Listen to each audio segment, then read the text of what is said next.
Hello everyone. Let's discuss the next part of dengue virus, and that is about the diagnosis. So after completing the pathogenesis, now we are going to move towards the next part, diagnosis. How to diagnose the patient who is suffering from dengue disease, dengue fever. Dengue virus कसा आहे तो multiply कसा होतो पॅथोजेनेसिस काय आपण already सगळं discuss केलं. आता या लेक्चरमध्ये आपण डायग्नोसिस बघायचं. Diagnosis of dengue virus can be done by two ways. First, by isolation of virus, by isolating the virus and then confirming the presence of virus. जे क्लिनिकल सॅम्पल असेल त्या क्लिनिकल सॅम्पल मधून virus isolate करायचा आणि मग तो virus successfully isolate झाला की नाही कन्फर्म करायचं. That will help to identify the virus in the given clinical sample. And second way, that is by performing some of the serological testing. So diagnosis of dengue can be done by using two ways, that is first by isolating and culturing the viruses and second by serological tests. For performing any kind of diagnosis, the most important thing जे आपल्याला required असते and that is nothing but clinical sample. आपण diagnosis करत असताना एक clinical sample असेल त्या clinical sample मध्ये पॅथोजन आहे की नाही अँटीजन अँटीबॉडी आहे की नाही बघत असतो. So clinical sample that is taken for the diagnosis of dengue virus is blood serum can be taken as a clinical sample for diagnosis of dengue virus. So we have the blood sample. आता blood sample मध्ये आपल्याला confirm करायचं आहे की whether the patient is suffering from dengue or not. कसं confirm करायचं तर आपल्याकडे दोन वेज आहेत. त्यातला first that is by isolating the virus. Virus isolate करायचा आणि मग तो कन्फर्म करायचा आपल्याला. Most important thing is that viruses are obligate intracellular parasites and being obligate intracellular parasites they cannot be cultivated on artificial laboratory culture media. त्यामुळे आपल्याला viruses जे obligate intracellular parasite आहेत त्यांना कल्टिवेट करण्यासाठी लाईव्ह सेल्स प्रोव्हाइड करणे important असतं. मग आपण व्हायरस आयसोलेशन किंवा कल्टिवेशन कसं करत असतो by using either cell culture किंवा टिश्यू कल्चर आपण यूज करतो. Second by using live animal किंवा थर्ड काय आपण एग इनॉक्युलेशन करत असतो. सो या तीनपैकी जे मोस्ट कॉमन मेथड आहे for isolation of dengue virus is by using cell cultures. So isolation of dengue virus can be performed by using ready-made or already prepared cell cultures किंवा त्याला आपण काय म्हणतो सेल लाईन्स. सेल लाईन्स किंवा sale culture मध्ये काय असतं की व्हायरस जो आहे ज्या होस्टला स्पेसिफिक आहे त्या होस्टचे सेल्स आयसोलेट केले जातात आणि ते लॅबोरेटरी मध्ये कंट्रोल्ड कंडिशन मध्ये ग्रो केले जातात. So cell line tissue culture कसं प्रिपेअर केलं जातं. Cell line cells or tissues obtained from the host and cultivated into the laboratory under all controlled conditions. आणि आता आपल्याकडे सेल कल्चर सेलचं कल्चर महत्त्वाचं काय की सेल्स कोणामधून घेतलेले असतात पण त्या व्हायरसच्या होस्टमधून. ओके मग त्या सेल्स आपण कल्टिवेट केल्या. आता त्याच्यामध्ये त्या सेल लाईन्स आहेत. In those cell lines we can inoculate the virus आणि मग व्हायरस इनॉक्युलेट केल्यानंतर ऑब्व्हियसली व्हायरसला काय मिळतं सेल मिळते. So virus will start multiplying. Virus multiply होईल. मल्टिप्लाय झाल्यानंतर व्हायरस पॉप्युलेशन इन्क्रीज होईल आणि मग जेव्हा व्हायरस तिथं मल्टिप्लाय होतो तेव्हा त्या सेल लाईन्समध्ये काय चेंजेस होतात ते चेंजेस आपण ऑब्झर्व करायचे. ओके सगळ्यात महत्त्वाचं काय की आपल्याला व्हायरसला ग्रो आणि मल्टिप्लाय होण्यासाठी ग्रो म्हणण्यापेक्षा मल्टिप्लाय होण्यासाठी सगळ्यात महत्त्वाचं आपल्याला सुरुवातीला त्याला होस्ट प्रोव्हाइड करायचा. होस्ट सेल लाईन्स provide करायचे. The cell lines which are used for cultivation or isolation of dengue virus include BHK21. या सेल लाईन्स आहेत. BHK21 असेल किंवा वेरो सेल लाईन्स आपण ऑलरेडी हे रिव्हिजनमध्ये डिस्कस केले आहे. वेरो सेल लाईन्स किंवा या व्हायरसचा होस्ट कोण आहे सेकंड होस्ट मॉस्किटो. सो आपण एडिस मॉस्किटो सेल लाईन्स सुद्धा यूज करू शकतो. We can use Aedes mosquito cell lines too. Okay so for cultivation of culturing the virus आपल्याकडे क्लिनिकल सॅम्पल आहे ब्लड सॅम्पल आहे. ते ब्लड सॅम्पल घेतला आपण आणि काही आपल्याकडे ऑलरेडी प्रिपेअर्ड सेल लाईन्स आहेत की ज्यामध्ये डेंग्यू व्हायरस कल्टिवेट होऊ शकतो मल्टिप्लाय होऊ शकतो. आपण ते blood sample आहे inoculate केलं into the cell lines. Most commonly used cell lines are BHK21 Vero cell lines, or we can also use the cell lines that are those are prepared from direct mosquito cells called Aedes mosquito cell lines. Okay. आता या sale lines मध्ये आपण काय suppose आपल्याकडे flask आहे ज्याच्यामध्ये cells आहेत already grown cells आहेत ब्लड सॅम्पल ऍड केलं व्हायरस जर त्या ब्लड सॅम्पल मध्ये असेल तर काय होईल virus will multiply into those cells आणि मग त्या सेल्स मध्ये मल्टिप्लाय झाल्यानंतर virus will start lysing those cells त्या सेल्स काय करेल व्हायरस लायसिस करेल आणि लायसिस केल्यानंतर आपल्याला जे काही चेंजेस दिसतात मॉर्फोलॉजिकल चेंजेस किंवा structural changes those are called as cytopathic effect or also called as cytopathogenic effect. Cytopathogenic effect. So what is cytopathogenic effect? Means it is an effect of the growth of virus inside the cell lines. जेव्हा हा जो virus आहे sample मधला तो त्या cells मध्ये grow होईल grow झाल्यानंतर व्हायरस त्याच्या स्ट्रक्चर मध्ये मॉर्फोलॉजी मध्ये चेंजेस करतो किंवा त्या सेलचा लायसिस करतो अशा कंडिशन मध्ये जे काही चेंजेस दिसणार आपल्याला those are called as cytopathogenic effects. Okay so by observing cytopathogenic effect we can confirm the presence of virus in the given clinical sample. जर त्या सेल लाईन्स मध्ये अशा प्रकारचे लिजन्स दिसले सेल लायसिस दिसलं सेल मॉर्फोलॉजी किंवा cell structure changes दिसले आपल्याला कन्फर्म होतं की त्या ब्लड सॅम्पल मध्ये त्या क्लिनिकल सॅम्पल मध्ये dengue virus present. In case जर आपल्याला कोणत्याही प्रकारचा चेंज दिसला नाही that can also help us to confirm the absence of virus in the given clinical sample. So by isolating and cultivating the virus into the cell lines we can confirm the presence of dengue virus in the given disease. Okay, some other methods are also there. म्हणजे आपण एकदा sale lines मध्ये virus cultivate केला असेल आणि सायटोपॅथोजेनिक effect दिसला नाही आपल्याला काही मॉर्फोलॉजिकल चेंजेस दिसले सेल लायसिस झालेलं नाही पण याचा अर्थ प्रत्येक वेळा असं नाही होत की व्हायरस प्रेझेंट नाहीच आहे. मग व्हायरसचा प्रेझेन्स किंवा व्हायरस जो मल्टिप्लाय झाला की नाही हे कन्फर्म करण्यासाठी आपण काही टेस्ट यूज करू शकतो like we can use haemagglutination test. We can perform haemagglutination test. Haemagglutination test म्हणजे काय की याच्यामध्ये काय केलं जातं पेशंट सॅम्पल घेतलं जातं आणि त्यामध्ये आरबीसीज ऍड केले जातात. आरबीसीज स्पेशली काय होतं बघा की जे पेप्लोमर्स आहेत व्हायरसच्या एनव्हलपमध्ये जे पेप्लोमर्स आहेत पेप्लोमर्स काय करतात आरबीसीला कोॲग्युलेट करतात बाइंड करतात आणि त्यामुळे काय होतं त्यांचं अग्लुटिनेशन होतं ज्याला आपण म्हणतो haemagglutination. Dengue virus has that particular ability की जे आरबीसीला कोॲग्युलेट करतात किंवा त्यांचं अग्लुटिनेशन करत असतं with the help of their peplomers. So आपण काय केलं पेशंट सॅम्पल घेतलं आणि त्या पेशंट सॅम्पलमध्ये आपण असं अज्युम करतो की व्हायरस आहे त्याच्यामध्ये आरबीसीज जर ऍड केला तर आपल्याला काय दिसेल तिथं अग्लुटिनेशन of RBCs.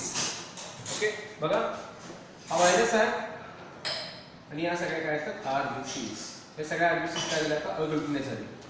This effect is called as agglutination और this is called as haemagglutination. जर अशा प्रकारचं हिमॅग्लुटिनेशन दिसलं this confirms the presence of virus. Okay किंवा आपण असं पण करू शकतो second test that is haemagglutination inhibition test. So we can also go for haemagglutination inhibition test. पहिली जी आपण टेस्ट बघितली त्याच्या एक्झॅक्टली अपोजिट आहे. पहिल्या टेस्टमध्ये आपण काय केलं होतं जे सेल लाईन्स आहेत त्याच्यामध्ये आरबीसी ऍड केल्या आणि आरबीसी ऍड केल्यानंतर आपल्याला काय दिसलं की त्या आरबीसीचं अग्लुटिनेशन झालं. पण इथं आपण ते अग्लुटिनेशन इनहिबिट करणार. कसं इनहिबिट करणार आहे तर बघा इथं काय करणार कॉम्बिनेशन आपण suppose cell lines are taken cell lines mix with RBCs what will happen cell lines mix with RBCs obviously haemagglutination होईल. पण सपोज आपण तिथं त्या मिक्सचर मध्ये आपण डेंग्यू व्हायरसच्या अगेन्स्ट अँटीबॉडीज ऍड केल्या डेंग्यू व्हायरसच्या अगेन्स्ट अँटीबॉडीज ऍड केल्या तर काय होईल या अँटीबॉडीज या अँटीजनला डेंग्यू व्हायरसच्या अँटीजनला काय करते न्यूट्रलाइज करते आणि त्याचा पेप्लोमा हा एक प्रकारचा अँटीजन म्हणून वर्क करतो.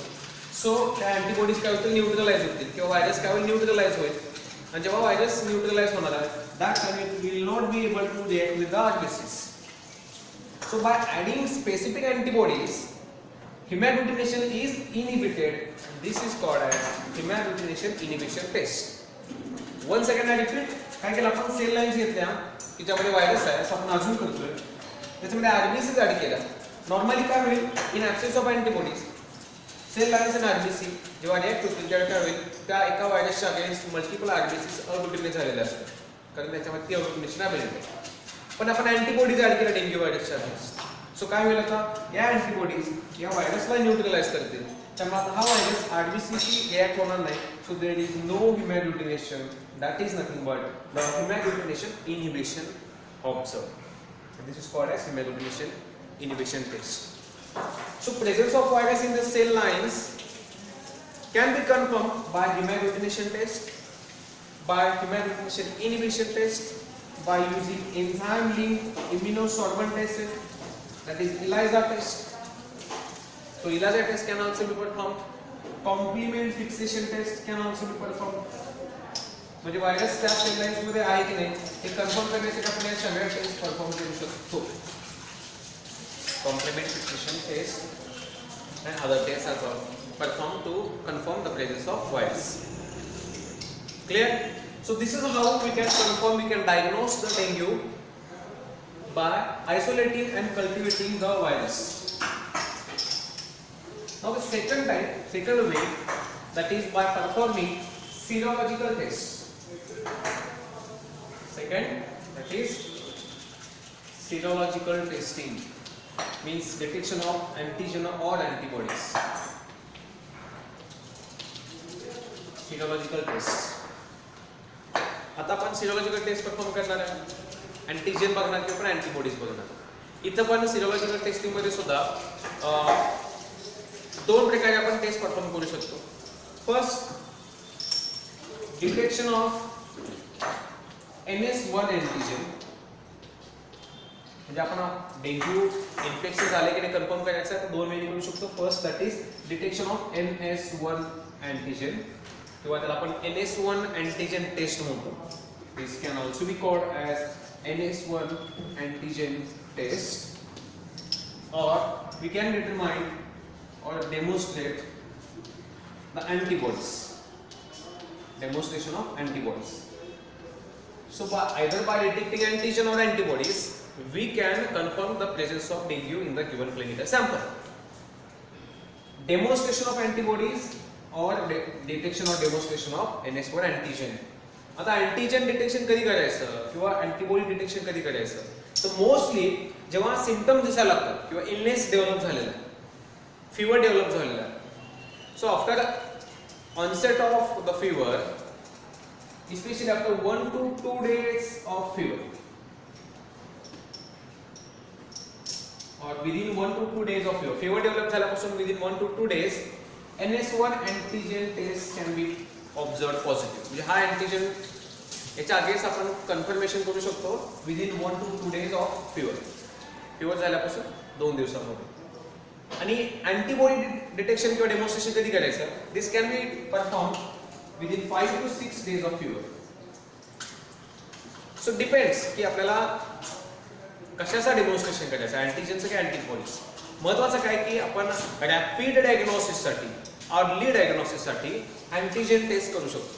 We can go for this NS1 antigen test because it appears within 1 to 2 days of fever. आपण अँटीबॉडी डेमॉन्स्ट्रेशन सुद्धा करू शकतो and it requires minimum 5 to 6 days of fever. म्हणजे फीवर झाल्यापासून 5 ते 6 दिवसामध्ये आपण अँटीबॉडी डेमॉन्स्ट्रेशन सुद्धा करू शकतो. ओके, अँटीबॉडी डेमॉन्स्ट्रेशन कसं करणार आहे आपण इथं, by performing either ELISA test, same जसे आपण नेहमी करत असतो, ELISA टेस्ट करू शकतो, किंवा अजून एक टेस्ट आहे for demonstration of antibodies and that is immunochromatographic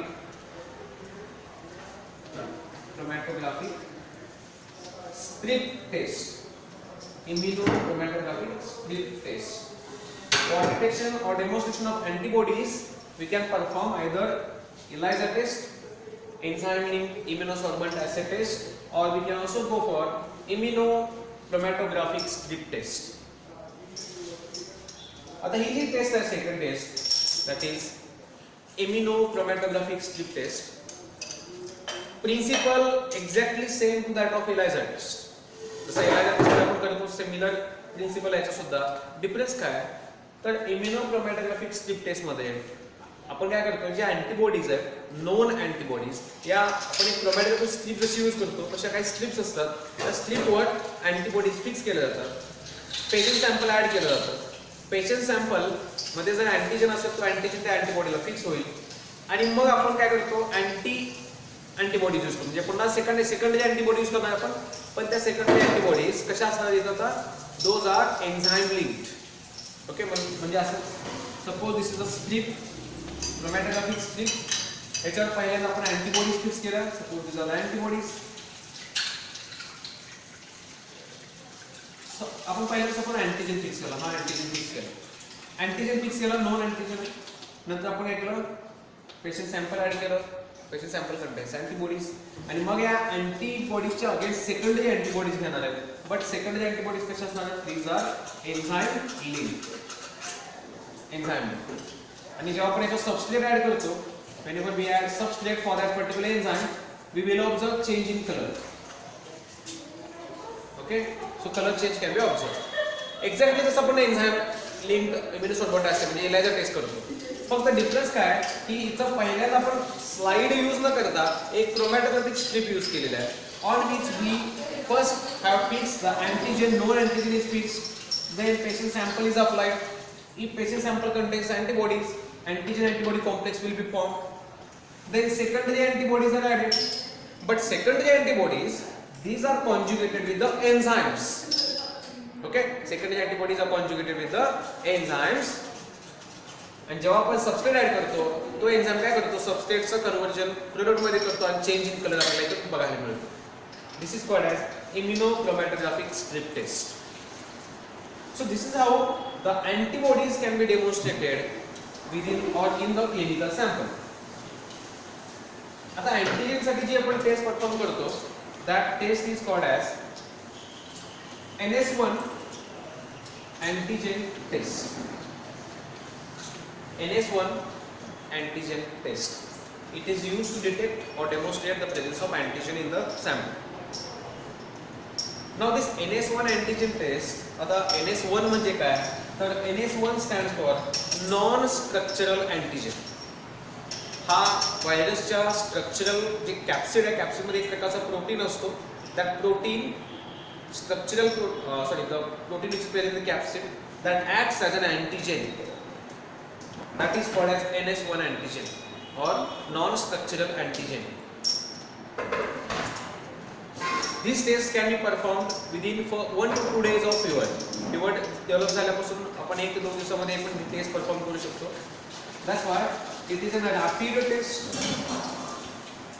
Rapid म्हणजे पण 2 तासामध्ये रिझल्ट ऑब्टेन करू शकतो. महत्त्वाचा क्लिनिकल सॅम्पल मिळाला आपण 2 तासामध्ये रिझल्ट कंप्लीट ऑब्टेन करू शकतो. और this is most reliable test also. Rapid and reliable test. And then he NS1 test positively that directly confirms the presence of dengue virus. त्यामुळे ही मोस्ट रिलायबल मेथड आहे कारण इथं फॉल्स पॉझिटिव्ह रिझल्ट येण्याची possibility खूप कमी असते clear आता ही जी टेस्ट आहे याच्यामध्ये किट यूज केलं जातं की मोस्टली ऑलरेडी अँटीजन फिक्स असलेल्या स्ट्रिप्स असतात त्या ओके सो याच्यामध्ये काय असते की ऑलरेडी अँटीजन सोप केलेली एक स्ट्रिप असते त्या स्ट्रिपवर आपण जेव्हा पेशंट सॅम्पल ॲड करतो we will observe change in colour कारण काही कलरिंग सबस्टन्सेस सुद्धा त्याच्यामध्ये ॲड केलेलं असतं सो ऑलरेडी अँटीजन सोप असलेले स्ट्रिप्स आहेत पेशंट सॅम्पल ॲड केलं अँटीजन अँटीबॉडी रिएक्शन होईल आणि त्याच्यामध्ये काही कलरिंग सबस्टन्स असतात जेव्हा ही अँटीजन अँटीबॉडी रिएक्शन होते ते आपल्याला तिथं एक कलर्ड स्पॉट डेव्हलप झालेलं दिसतं that is this non structural और NS1 antigen test that can be performed for diagnosis of dengue virus. So आपण अँटीजन किंवा अँटीबॉडी दोन्ही पण डिटेक्ट करू शकतो आणि व्हायरसचा प्रेझेन्स कन्फर्म करू शकतो. So this is how we can perform the diagnosis of dengue virus. याला एक ॲडव्हान्स किंवा अप्लाइड मेथड सुद्धा आहे that is RT-PCR. nowadays it is used. पण एक काही कॉमनली यूज केली जात नाही मेथड पण ही सुद्धा एक मेथड आहे की जी यूज करून आपण डेंग्यू व्हायरस कन्फर्म करू शकतो आणि ही सुद्धा रॅपिड आहे आणि मग रिलायबल सुद्धा मेथड आहे. So RT-PCR technique can also be used for diagnosis of dengue virus. So these are some diagnostic tests which are performed for the confirmation of dengue virus in the given clinical sample. Now the last part, that is the treatment and prevention. Treatment and prevention.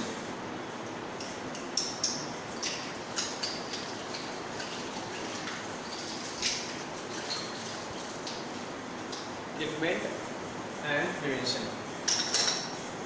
Dengue fever बाबतीत एक महत्त्वाची अशी एक गोष्ट आहे की there is no at such treatment.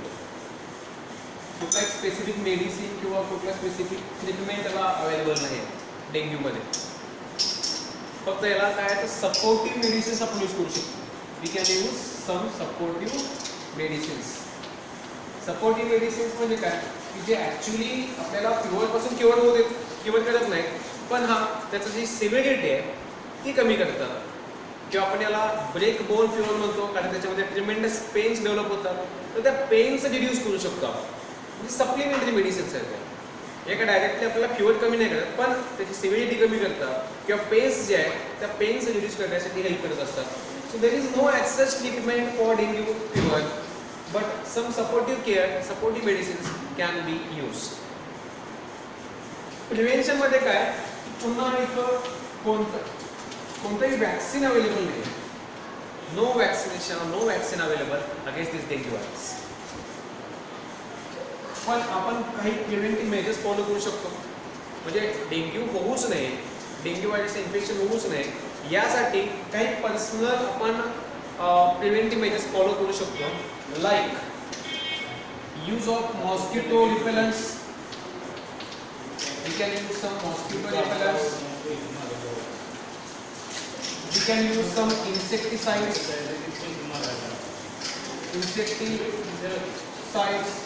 Or other way to reduce the effectiveness of dengue is destruction of breeding habitat. ज्या ठिकाणी मॉस्किटो डेव्हलप होणे पॉसिबिलिटी जास्त आहे असे सगळे हॅबिटॅट त्यांचे ब्रीडिंग एरियाज कम्प्लिटली डिस्ट्रॉय करू शकतो. So destruction of the breeding habitat of mosquitoes. Breeding habitat of mosquitoes. So on a personal level, we can use mosquito repellent, we can use insecticides, okay? Then we can destroy the breeding habitats of mosquitoes. अशा पद्धतीने आपण dengue fever होण्यापासून prevent करू शकतो. These are some preventive measures. Treatment कोणते available नाही आहे, but it is assumed that the person having dengue fever is supposed to drink maximum fluid. जेवढं पॉसिबल होईल तेवढं फ्लुइड घेणं इम्पॉर्टंट असतं. वॉटर, जास्तीत जास्त वॉटर ड्रिंक करणं व्हेरी इम्पॉर्टंट. बेड रेस्ट घेणं किंवा जितकी पॉसिबल होईल तेवढी रेस्ट घेणं it is very important. So these are some supplementary और supportive measures to be followed by an dengue patient. Okay, so this is all about the dengue virus and the dengue fever caused by the same virus. Thank you.